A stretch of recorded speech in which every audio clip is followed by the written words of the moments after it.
Ang susunod na programa ay rated PG. Ito ay nangangailangan ng patnubay at gabay ng magulang para sa mga batang manunood. Dumating na ang kinakatakutan ng mga hermoso, ang makatakas si James sa mental at mailantad nito ang sikreto ni Venice at ang krimeng ginawa sa kanya ni Vivian.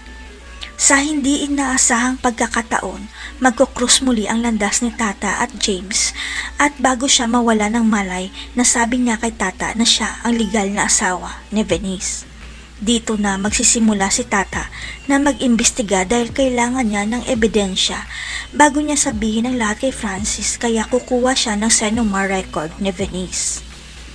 Laking gulat ni Tata nang makita niya ang record ni Venice na totoong kasal na pala sila ni James sa Amerika, ang ibig sabihin walang bisa ang kasal nila ni Francis.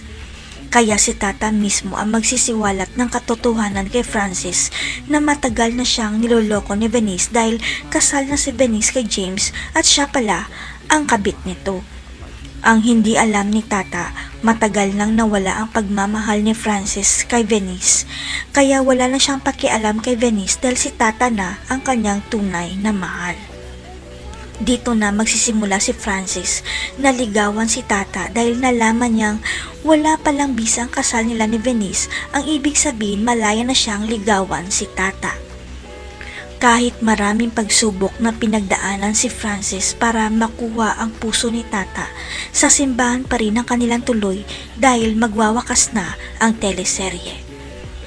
Ano kaya ang gagawin ni Venice ngayong ikakasal na si Francis kay Tata? Makukulong na kaya ang mga hermoso dahil sa ginawa nila kay James? Abangan.